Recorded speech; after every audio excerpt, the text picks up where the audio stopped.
ನಮಸ್ಕಾರ ಸ್ನೇಹಿತರೆ, welcome back to my YouTube channel. ಈ ವಿಡಿಯೋದಲ್ಲಿ 8ನೇ ತರಗತಿ ರೂಪಣಾತ್ಮಕ ಮೌಲ್ಯಮಾಪನ 1 ಪ್ರಥಮ ಭಾಷೆ ಕನ್ನಡ ಇದರ ಮಾದರಿ ಪ್ರಶ್ನೆ ಪತ್ರಿಕೆ ಹಾಗೂ ಉತ್ತರಗಳನ್ನು ನೋಡ್ತೋಣ. ಗರಿಷ್ಠ ಅಂಕಗಳು 20, ಸಮಯ 40 ನಿಮಿಷಗಳು.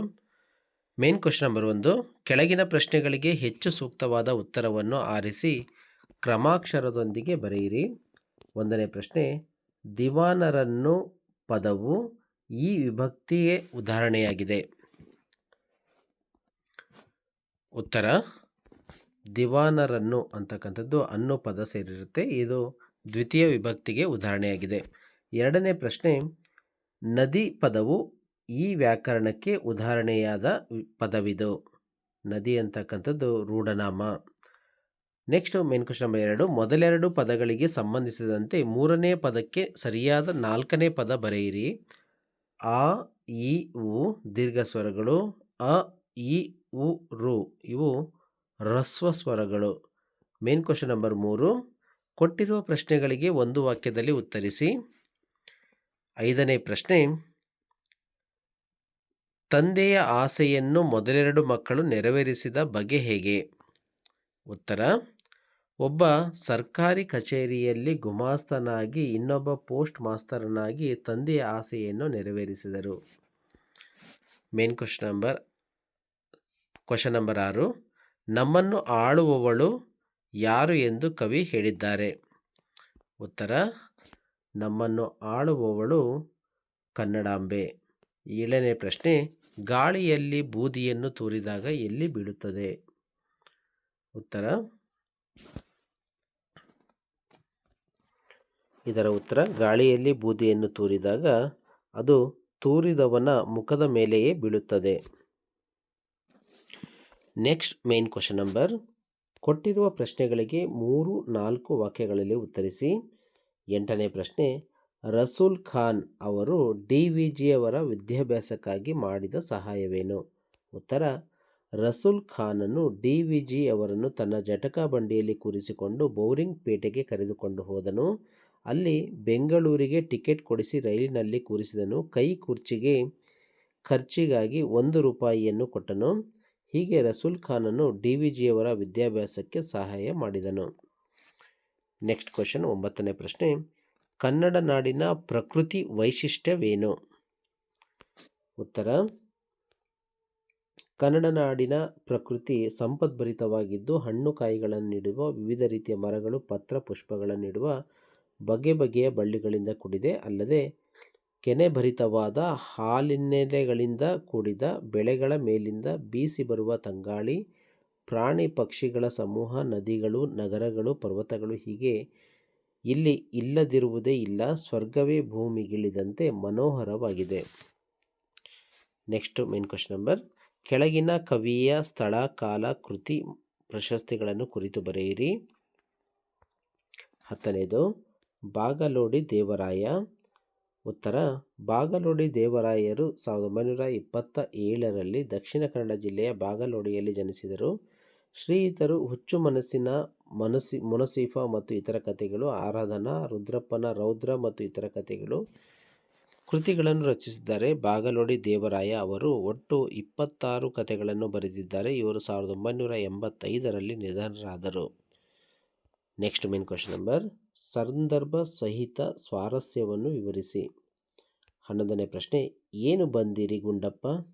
ಉತ್ತರ, ಆಯ್ಕೆ, ಈ ವಾಕ್ಯವನ್ನು ಡಾಕ್ಟರ್ NS ಲಕ್ಷ್ಮೀನಾರಾಯಣ ಭಟ್ಟ ಅವರು ರಚಿಸಿರುವ ಸಾಹಿತ್ಯ ರತ್ನ ಸಂಪುಟ ಎಂಬ ಕೃತಿಯಿಂದ ಆರಿಸಿ ನಿಗದಿಪಡಿಸಿರುವ ಸಾರ್ಥಕ ಬದುಕಿನ ಸಾಧಕ ಎಂಬ ಗದ್ಯ ಭಾಗದಿಂದ ಆರಿಸಲಾಗಿದೆ.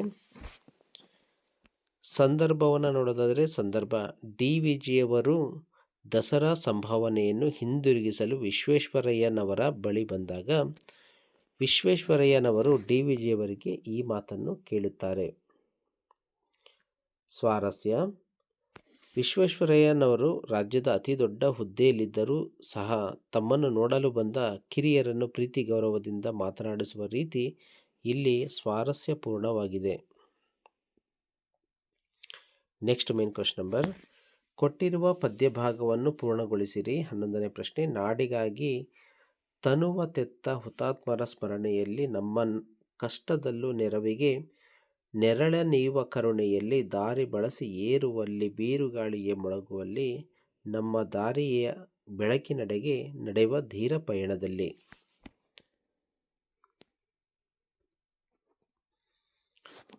Next main question number 13. ಕೊಟ್ಟಿರುವ ಗಾದೆಗಳಲ್ಲಿ ಯಾವುದಾದರೂ ಒಂದನ್ನು ವಿಸ್ತರಿಸಿ ಬರೆಯಿರಿ. ಕೈ ಕೆಸರಾದರೆ ಬಾಯಿ ಮೊಸರು. ಗಾದೆಗಳು ಜನಪದರ ಜೀವನದ ಅನುಭವದ ನುಡಿಮುತ್ತುಗಳು. ಇವುಗಳಿಂದ ಜೀವನದ ಮೌಲ್ಯ ಹೆಚ್ಚುತ್ತದೆ. ಆದ್ದರಿಂದ ವೇದ ಸುಳ್ಳಾದರೂ ಗಾದೆ ಸುಳ್ಳಾಗದು. ಗಾದೆಗಳನ್ನು ವೇದಗಳಿಗೆ ಸಮಾನ ಎಂದು ಹೇಳುವರು. ಅಂತಹ ಹಲವು ಪ್ರಸಿದ್ಧ ಗಾದೆಗಳಲ್ಲಿ ಕೈ ಕೆಸರಾದರೆ ಬಾಯಿ ಮೊಸರು ಎಂಬ ಗಾದೆಯು ಒಂದಾಗಿದೆ. ಈ ಗಾದೆಯು ಕಷ್ಟಪಡದೆ ಸುಖ ಸಿಗುವುದಿಲ್ಲ ಎಂಬುದನ್ನು ಧ್ವನಿಪೂರ್ಣವಾಗಿ ಹೇಳುತ್ತದೆ. ಕೈ ಕೆಸರಾಗುವುದು ದುಡಿಮೆಯನ್ನು ಸಂಕೇತಿಸಿದರೆ, ಮೊಸರು ಎಂಬುದು ಅದರ ಪ್ರತಿಫಲವನ್ನು ಬಿಂಬಿಸುತ್ತದೆ. ಬಸವಣ್ಣನವರ ಕಾಯಕವೇ ಕೈಲಾಸ ಎಂಬ ಮಾತು ಮೇಲಿನ ಗಾದೆಯನ್ನು ಪುಷ್ಟೀಕರಿಸುತ್ತದೆ. ಕೈ ಕೆಸರಾದರೆ ಬಾಯಿ ಮೊಸರು ಅಂದರೆ ಕಷ್ಟಪಟ್ಟು ದುಡಿದರೆ ಸುಖವುಂಟು ಎಂದರ್ಥ. ಸೋಮಾರಿಯಾಗಿ ಸುಮ್ಮನೆ ಕುಳಿತುಕೊಳ್ಳಬಾರದು. ಯಾವುದಾದರೊಂದು ಕೆಲಸ ಮಾಡುವುದರಿಂದ ನಮ್ಮ ಹೊಟ್ಟೆ ತುಂಬುತ್ತದೆ, ನಮ್ಮ ಬಾಯಿ ಮೊಸರಿನ ರುಚಿ ನೋಡುವಂತಾಗುತ್ತದೆ. ಛೀ, ಕೈ ಕೆಸರಾಗುವುದಲ್ಲ, ಈ ಕೆಲಸ ಮಾಡುವುದಾದರೂ ಹೇಗೆ ಎಂದು ಯೋಚಿಸುತ್ತಾ ಕುಳಿತರೆ ಯಾವ ಕೆಲಸವನ್ನು ಮಾಡಲು ಸಾಧ್ಯವಿಲ್ಲ. ಕೆಲಸ ಮಾಡದಿದ್ದರೆ ಹಣ ಸಂಪಾದನೆಯಾಗುವುದಿಲ್ಲ, ಸಂಪಾದನೆಯಾಗದಿದ್ದರೆ ಹೊಟ್ಟೆ ತುಂಬುವುದಿಲ್ಲ. ಜೀವನ ಸುಖವಾಗಿ ಸಾಗಬೇಕಾದರೆ ಕೈ ಕೆಸರಾಗಲೇಬೇಕು, ಕೈ ತುಂಬ ಸಂಪಾದನೆಯಾಗಲೇಬೇಕು. ಆಗ ನಮಗೆ ಒಳ್ಳೆಯ ಊಟ ಆಹಾರ ಸಿಗುವಂತಾಗುತ್ತದೆ. ಅದಕ್ಕೆ ಹಿರಿಯರು ಹೇಳಿದ್ದು ಕೈ ಕೆಸರಾದರೆ ಬಾಯಿ ಮೊಸರು. ಅಥವಾ ಇಲ್ಲಿ ಮತ್ತೊಂದು ಗಾದೆ ಇದೆ, ತಾಯಿಗಿಂತ ಬಂಧುವಿಲ್ಲ, ಉಪ್ಪಿಗಿಂತ ರುಚಿಯಿಲ್ಲ. ಉತ್ತರ: ಗಾದೆಗಳು ಜನಪದರ ಜೀವನದ ಅನುಭವದ ನುಡಿಮುತ್ತುಗಳು. ಇವುಗಳಿಂದ ಜೀವನದ ಮೌಲ್ಯ ಹೆಚ್ಚುತ್ತದೆ. ಆದ್ದರಿಂದಲೇ ವೇದ ಸುಳ್ಳಾದರೂ ಗಾದೆ ಸುಳ್ಳಾಗದು. ಗಾದೆಗಳನ್ನು ವೇದಗಳಿಗೆ ಸಮಾನ ಎಂದು ಹೇಳುವರು. ಅಂತಹ ಹಲವು ಪ್ರಸಿದ್ಧ ಗಾದೆಗಳಲ್ಲಿ ತಾಯಿಗಿಂತ ಬಂಧುವಿಲ್ಲ, ಉಪ್ಪಿಗಿಂತ ರುಚಿಯಿಲ್ಲ ಎಂಬ ಗಾದೆಯು ಒಂದಾಗಿದೆ. ನಮಗೆ ಅನೇಕ ಬಂಧುಗಳಿರಬಹುದು. ಅವರಾರೂ ತಾಯಿಯಂತೆ ನಮಗೆ ಅತ್ಯಂತ ಆತ್ಮೀಯರಾಗುವುದಿಲ್ಲ. ತಾಯಿ ನಿಜಕ್ಕೂ ಬಂಧುಗಳಿಗೆ ಮೀರಿದವಳು. ಅವಳು ದೇವರಿಗೆ ಸಮಾನಳಾದವಳು. ಹೀಗಾಗಿ ತಾಯಿಯನ್ನು ಬಿಟ್ಟರೆ ಮಕ್ಕಳಿಗೆ ಬೇರೆ ಬಂಧು ಬಳಗ ಇಲ್ಲವೆಂದು ಹೇಳಬಹುದು.